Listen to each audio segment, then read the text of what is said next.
Fala pessoal, fala moçada, beleza? Professor Bruno voltando com o nosso curso de C++. E na aula de hoje nós vamos falar um pouquinho mais sobre comandos de impressão, vou falar um pouquinho mais sobre printf e vou dar mais detalhes sobre o comando cout, algumas alternativas possíveis aí para formatação com o comando cout, beleza? Então esse é o conteúdo da aula de hoje, logo depois da vinheta. Roda aí.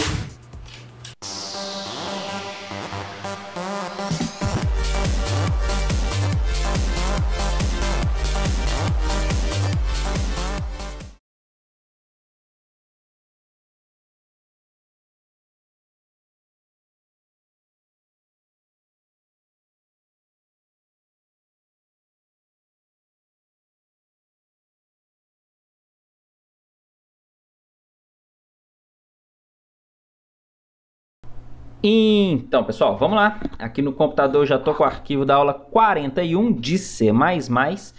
E vamos falar um pouquinho mais sobre o printf, um detalhe que ficou faltando. Na aula passada. E vamos falar sobre algumas formatações, algumas possibilidades de impressão com o comando cout. Beleza? Então vamos lá. Para trabalhar com printf, nós temos que include a biblioteca stdio.h.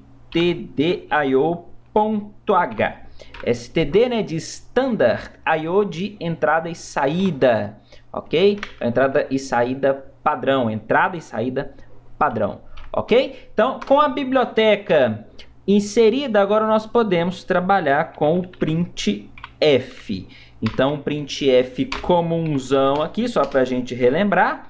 Aqui, ó, canal Professor Bruno, certo? Só com uma string ali, sem utilização de variáveis. Já rodando o nosso programa, está aqui o resultado, canal Professor Bruno. O que nós vamos fazer agora é o seguinte, por exemplo, arredondar valores com casas decimais, float, w e por aí vai. Então, por exemplo, vou criar um float aqui, vou chamar ele de pi e vou colocar o valor de pi aqui. Mas eu vou aproveitar e já mostrar uma curiosidade. Eu não quero colocar 13, 14 e por aí vai não. Eu quero colocar o valor de pi buscando do próprio programa.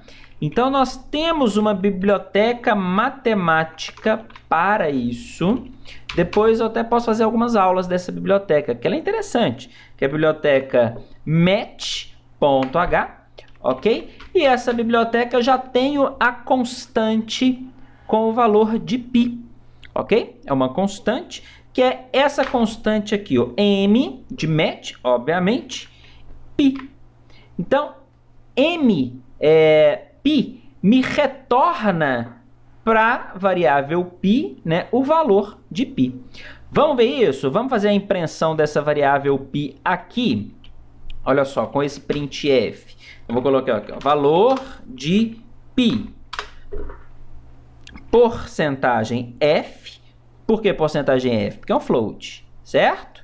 Então, porcentagem f. E qual variável que vai ficar nessa referência? A variável pi. Vou dar um espacinho aqui. E prontinho. Então, ele vai imprimir aqui valor de pi com o valor da variável pi, que está recebendo o valor da constante pi aqui da biblioteca matemática. Então, salvando, compilando e executando, está aqui. Está aqui, ó, valor de pi. Pi, 3.141593 e por aí vai. O que eu quero fazer agora é, por exemplo, arredondar esse valor. Eu quero duas casas decimais só. Como que eu faço? É muito simples. É só eu vir aqui, ó, tá? Na referência aqui da variável e colocar aqui, ó, ponto 2. Estou informando que eu quero trabalhar somente com duas casas decimais. Então, compilando e executando, vai ficar 3.14, olha lá, 3.14. Somente duas casas decimais. Beleza? Então, olha que fácil. Muito simples, né? Outro detalhe que a gente ainda pode discutir aqui é o seguinte. Por exemplo, deixa eu rodar novamente aqui. Eu quero, ele está mostrando aqui 3.14, né, com 2 casas decimais. Beleza. E se eu quiser completar aqui com zeros aqui na frente? Porque às vezes a gente precisa de um valor com um determinado número de posições. Para ficar mais fácil, vou até trocar aqui.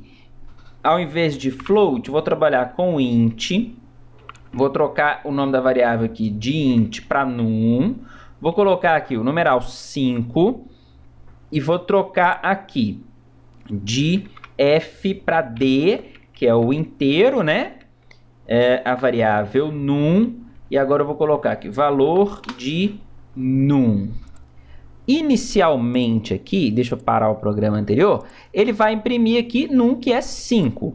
Mas se eu quiser, por exemplo, ao invés de uma casa decimal, eu quero completar com zeros aqui na esquerda. Eu quero que o tamanho desse dígito aqui seja 7. Então, como que a gente faz? Eu vou indicar para ele aqui assim, ó, olha que fácil. Vou completar com zeros e indicar quantos dígitos eu quero para esse número.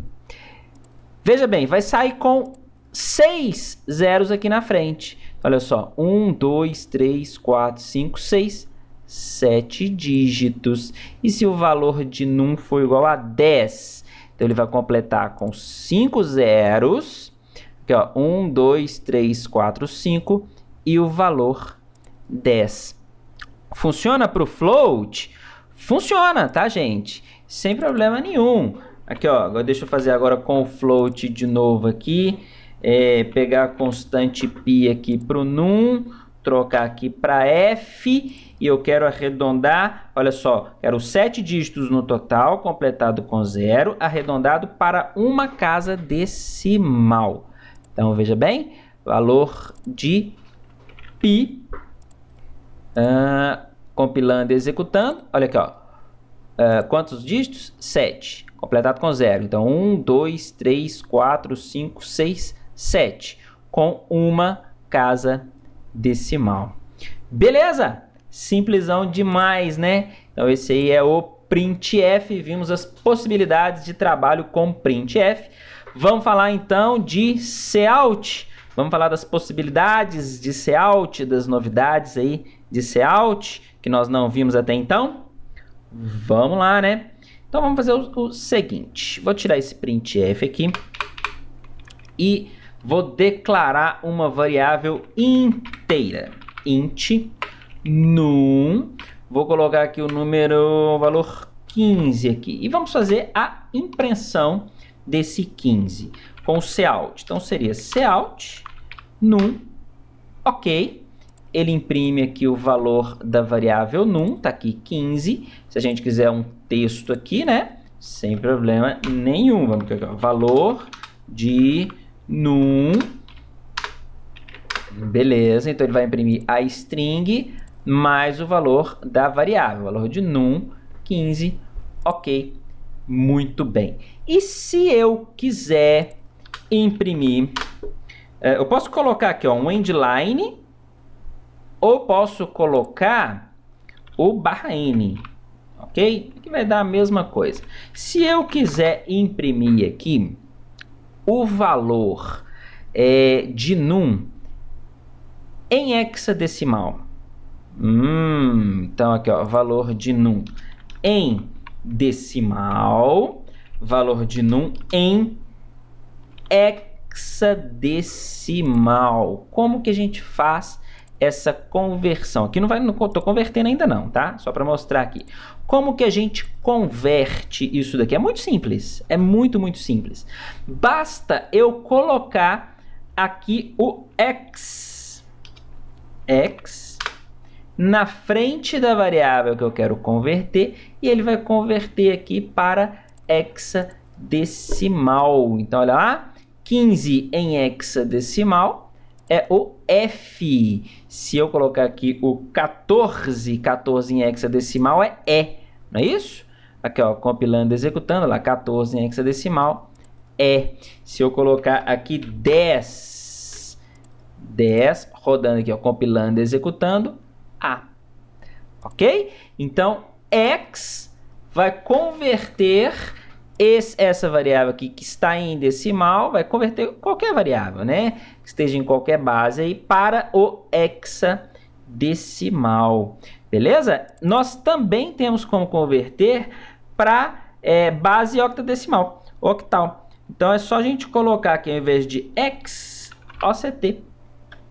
Então aqui ele vai converter agora esse valor de num, para a base 8. Então 10 em base 8, ali ó, 12. É isso, 10 em base 8 é 12. É isso mesmo? É isso mesmo. Certinho? Convertemos aí em hexadecimal e em decimal. E se eu tiver um valor e quiser converter para a base 10? A base 10 é o DEC, ok? Aqui vai dar a mesma coisa, né? 10 em decimal, obviamente que é 10 mesmo. Mas se eu tiver, por exemplo, um número já convertido em hexadecimal e quiser converter para decimal, a gente trabalha aí com o DEC. Então, vimos aí o oct e o DEC para hexadecimal, decimal e octadecimal ou octal. Beleza? Joia! Vimos aí como fazer as conversões de base com Cout muito simples. Tranquilo? Para o decimal, inclusive, existe até um método setBase. A gente, na verdade, para qualquer base, não é só para decimal, não. Para qualquer base tem o setBase e a gente informa a base que a gente quer converter. Aí eu até preciso de importar uma biblioteca aqui para trabalhar com ele. Quer ver? Mas é simples também. Deixa eu mostrar aqui, ó. A gente vai precisar da biblioteca io, aqui, ó, já está até aqui, ó, io manip, beleza? Que é manipulação da entrada e saída, tá bom?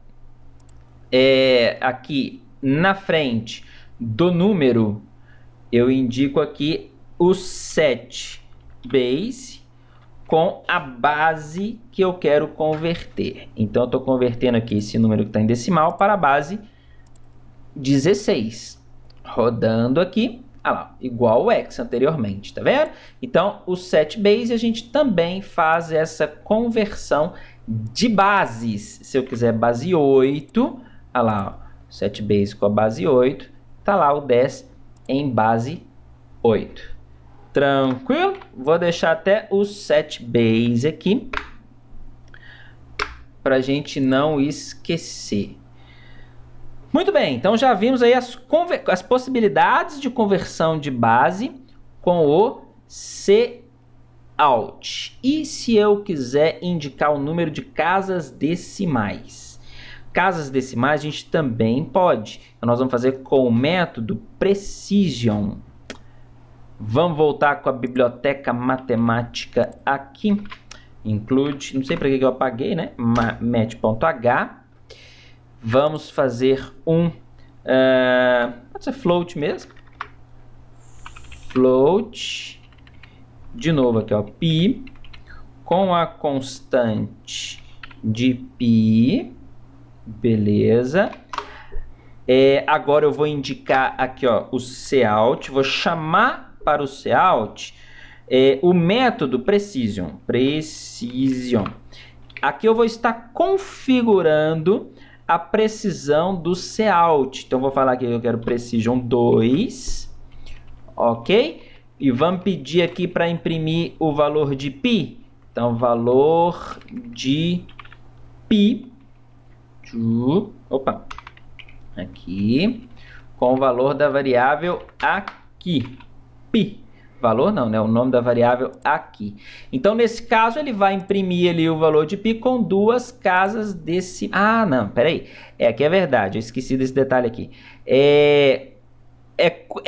Para ficar mais fácil vocês entenderem o setPrecision, é como se o ponto contasse. Na verdade, não é isso, não. Mas entendam que é isso. Se eu quiser duas casas decimais, eu esqueci desse detalhe aqui do setPrecision. Eu tenho que colocar aqui 3. Então, olha aqui, ó. Compilando e executando, 3 dígitos, duas casas decimais, tá certo? Se eu quiser 4 dígitos, 3 dígitos, aliás, né? Eu coloco ali o 4, o setPrecision vai me retornar ali 3 casas decimais. Ok? a precisão, 4 dígitos. Ou se vocês quiserem entender, só para ficar mais fácil entender, por exemplo, conta com o ponto ou conta o número de dígitos numéricos mesmo ali. Beleza? Então, esse é o set precision. Se a gente quiser voltar ao normal, então aqui ó, eu vou imprimir ele 2 vezes. Vocês podem colocar uma precisão muito grande, set precision novamente, com, sei lá, 30, ok? Quer ver, ó, vamos ver isso aqui, ó, set precision com 30, certo? Compilando e executando, tá lá o número de casas que eu pedi, certo? Só que ele não voltou ao normal, eu só adicionei uma série de casas decimais. Se eu quiser voltar ao normal, então a gente faz assim, ó. Se eu quiser voltar ao normal, deu um probleminha aqui. Eu não sei nem se deu para perceber no vídeo, mas eu tive que travou aqui, eu tive que abrir ele e começar de novo. Mas vamos lá. A gente tinha aqui o set precision 4. Não foi isso? Olha só, com os 3, né, os 3 dígitos, eu quero aqui voltar ao normal. Eu tinha até colocado um set precision grande aqui. Deixa eu ver, é isso mesmo. E aqui, eu quero, por exemplo, voltar ao normal. Então, a gente coloca aqui um -1.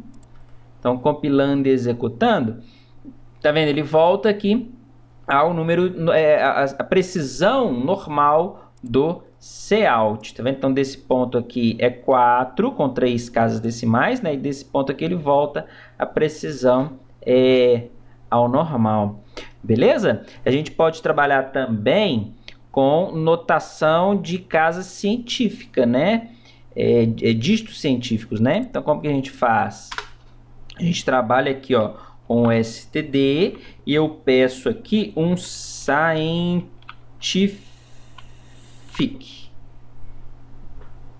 Tá. Salvando, compilando e executando. Aqui, ó, notação científica, tá vendo? Então, primeiro aqui, ó, precisão de 3 casas decimais. Voltei a precisão normal e tô imprimindo aqui o valor do pi. Notação científica aqui, ó. Então, ele transforma esse valor aqui no padrão de notação científica. Beleza? Olha aqui, vamos colocar a precisão aqui de cima, aqui, ó, precisão grandona aqui, ó, de 30, só para a gente comparar. 30 dígitos, tá vendo? E aqui em notação científica, voltando à precisão padrão, né? E pedindo para uma impressão em notação científica. Beleza? Então, olha que bacana aí, algumas possibilidades aí com o comando Cout. Além de precisão, nós podemos falar a largura. Então, para eu informar a largura do elemento, deixa eu colocar aqui uma variável inteira. Vou mostrar aqui como que a gente trabalha com a largura inteira. Vou chamar ela de num e vou colocar um número pequenininho aqui, ó. Vou colocar o número 30, tá certo? Então, vou colocar aqui, ó, valor de num com a variável num. E vou tirar isso aqui que nós já vimos, já entendemos o funcionamento. Então, por enquanto, ele vai imprimir o 30 normalmente ali. Vendo? Com um espacinho só, mas esse espaço aqui tá vindo daqui.